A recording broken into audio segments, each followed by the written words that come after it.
그다음에 이제 그 출청 폐지하고 이제 연결을 해보면 사실 이제 출청 문제에 대해서 이제 잘 아셔야 되는 게 어떤 개별 행위에 기업들이 수많은 출자를 하죠. 출자라는 건 해서 주식을 사는 건데 수많은 그 출자 행위가 일어납니다.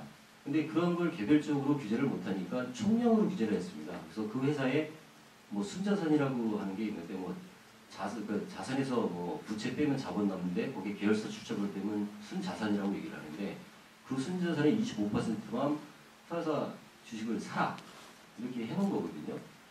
근데 그 제도를 해놓게 되면 과연 그 계열사가 안 되느냐? 근데 저희들이 보신 통계 이거 발표문들 봤지만 출자총액이 86년 있어갖고 지금 2009년 그때 폐지됐지만 그 중간에 99년하고 2000년 뭐 그래갖고 한 2년만 폐지된 상태고 사실 86년부터 2009년까지 근 20년간 유지가 돼 왔거든요. 근데 보시면 계열사가 들어왔단 말이에요. 그 말은 반대로 얘기하면 출자총액 제한 제도가 뭐 계열사를 뭐 늘어가는 걸 뭐 줄인다 이런 거에는 효과가 없다는 겁니다. 그래서 만약에 이 출자총액 제한 제도를 도입을 하는데 이게 뭐 계열사 증가하고 이거를 억제하겠다라고 한다면 어려운 거다. 왜냐하면 말씀드린 것처럼 출자 총량을 규제를 하기 때문에요. 한도가 차지 않은 회사들 언제든지 출자를 할 수 있습니다. 그게 문제입니다. 근데 이 제도를 저희들이 운영해 봐니까 그 예전에 뭐 지금은 어떤지 잘 모르겠습니다. 근데 예전에 했던 어떻게 또 다른 폐해가 뭐냐면 비관련 다각화를 조정을 합니다. 또. 왜냐면 이제 제가 만약에 이제 전자계열 회사인데 그 핵심 역량에 집중하기 위해서 전자 관련된 어떤 사업을 만들려고 하는데 출자 한도가 찼어요. 그럼 제가 못하지 않습니까? 한도가 차니까. 그럼 계열사 중에 한도가 차지 않은 회사가 그 회사한테 투자하게끔 합니다. 그러니까 비관련 다각화를 조정하는 면이 있고요. 그러니까 제가 말씀드린 거 뭐냐면 가장 이상적인 거는 그 어떤 대기업이 어떤 출자를 할 때 바람직하지 않은 출자를 찾아서 딱 막으면 좋은데 출자라는 게 긍정적인 출자도 있고 부정적인 출자도 있으니까 부정적인 출자를 딱 막으면 좋은데 출자 총액 제한 제도는 총량 규제이기 때문에 그렇게 못합니다. 거기에 이제 그런 한계가 있는 것 같고요. 그 다음에 이제 매출액 관련돼서도 이렇게 얘기를 하는데 이 출자 총액 제한 제도 때문에 뭐 매출액이 뭐 이렇게 뭐 늘었다 이런 거는 또 연관계가 없습니다. 저희 페이지 4페이지 보시면 출청제라는 게 이제 만약에 이제 그 총량 규제였지만 제가 해봤는데 이게 뭐 계열사수 늘거나 뭐 이런 걸 제대로 억제를 못했다고 하지만 사실 출자 총액 제도가 문어발식 계열사 확장 증가를 만약에 억제하는 그런 거라고 했다면 그거하고 대기업 집단 매출 비중 증가하고는 인과관계가 성립이 안 됩니다. 그러니까 출청제가 폐지돼서 매출액이 증가했다라는 건 그러니까 매출액이 증가했는데 출청제 폐지 때문에 매출액이 증가했다고 보기는 좀 어려운 것 같고요. 그 다음에 이제 어쨌든 이렇게 최근에 뭐 출청제가 폐지가 되고 나서 대기업의 뭐 양극화가 많이 심화됐다라고 얘기를 하는데 그 대중소기업 양극화는 이게 사실 보면 역사적인 측면, 뭐 구조적인 측면, 그다음에 기업의 행태 문화적인 측면 그런 것도 있고요. 정책적으로 보면 뭐 금융, 세제, 뭐 공정거래위원회에 있는 뭐 하도급 뭐 그런 정책 뭐 이런 것들이 복합적으로 연결이 되면서 이게 뭐 당장 생긴 문제는 아니고 이렇게 왔던 겁니다. 그리고 또 잘 아시겠지만 이 대중소기업 양극화, 경제 양극화라고 하는 거는 우리나라에게만 일어나는 어떤 특이한 문제가 아니고요. 잘 아시겠지만 전 세계적으로 일어나고 있는 그런 문제입니다. 그런데 출청제가 폐지돼서 갑자기 뭐 대중소기업 양극화가 심해졌으니 출청제를 도입해야 된다. 이런 것도 좀 이렇게 시기에 와닿지 않는 그런 게 있고요. 그와 관련돼서 이제 저희 그 5페이지에 이제 정책 추진 방향을 이렇게 설명해 드렸는데요. 그 전에 이제 말씀드릴 게 뭐냐면 그 전에 어느 지금 발표자님께서 출자 총액 제한 제도가 출자 제한이 투자하고 뭐 어떤 연관관계가 있냐 그 말씀을 하셨는데 저는 이게 개인적으로 좀 헷갈린 게 뭐냐면 그 출자의 개념하고 투자의 개념이 좀 많이 헷갈린 것 같습니다. 그러니까 출자를 제한하면 투자가 줄고 뭐 출자를 뭐 풀면 투자가 늘고 그러는 건지. 근데 왜 그러냐면 제가 이제 짧은 지식이지만 그 회계학에서 보면 기업들이 뭐 차변 대변 얘기하면서 그 은행에서 돈을 뽑거나 자본금을 충당을 해서 그 돈을 자금을 조달해서 그 돈으로 뭐 설비도 사고요, 뭐 땅도 사고, 뭐 공장도 사고, 뭐 필요한 뭐 그 사무용품도 사고 이렇게 되는 겁니다. 근데 우리들이 얘기할 때 출자라는 것은 돈을 조달하는 측면이 많습니다.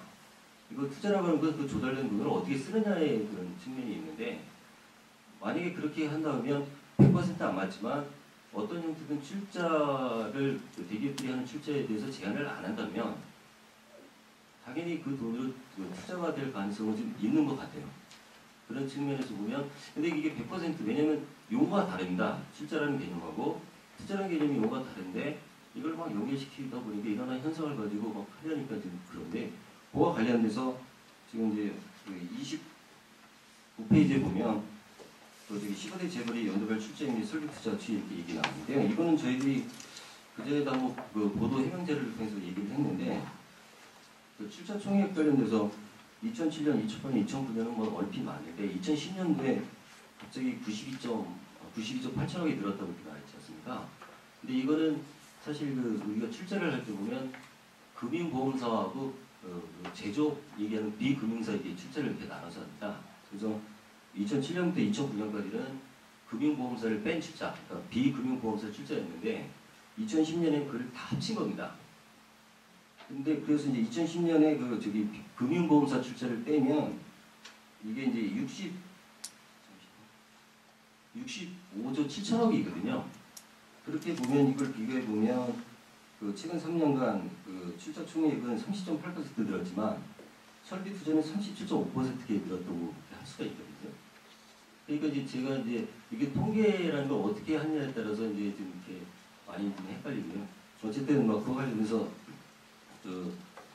저희는 이제 공정거래위원회는 그 출자 총액 제한제도를 그 어떻게 보면 20년간 이제 운영해 봤는데 지금 제가 볼 때는 이제 대기업 집단의 그 문제라는 게 아까도 말씀해 주셨지만 뭐 박상익 교수께서도 뭐 시스템 리스크, 뭐 동반 부실화 그런 리스크도 있다는 거고요.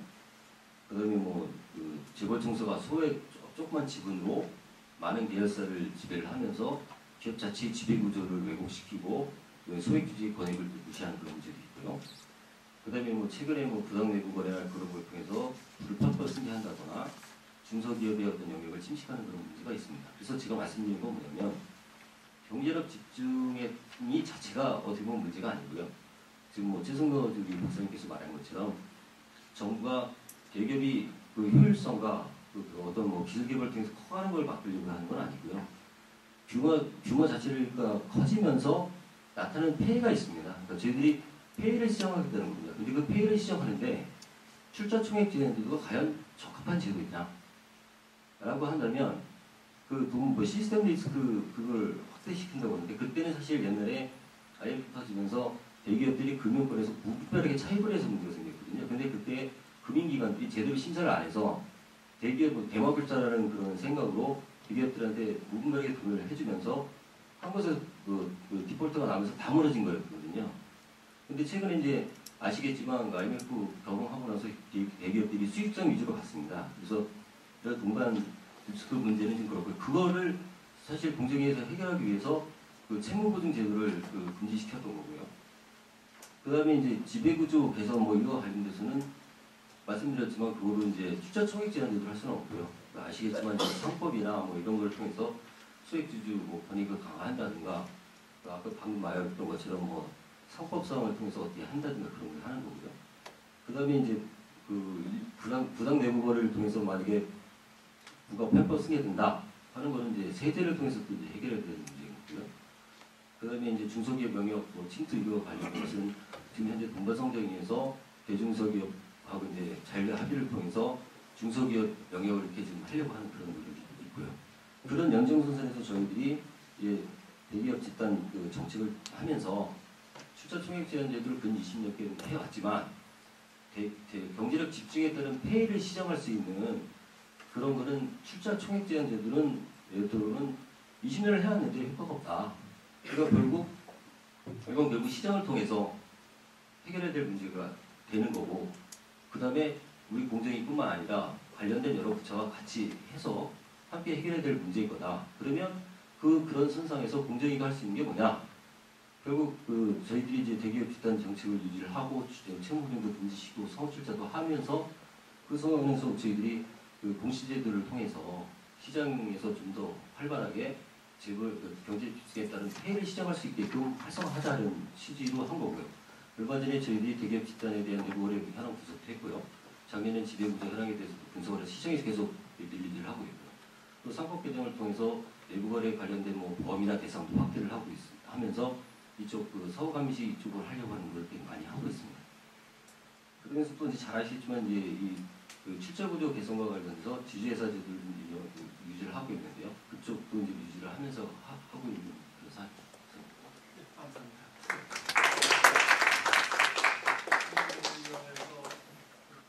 개인 의견이시죠? 이분이 공식 의견은 아니시죠? 예. 네. 다만 이제 공정거래위원회에서 공정거래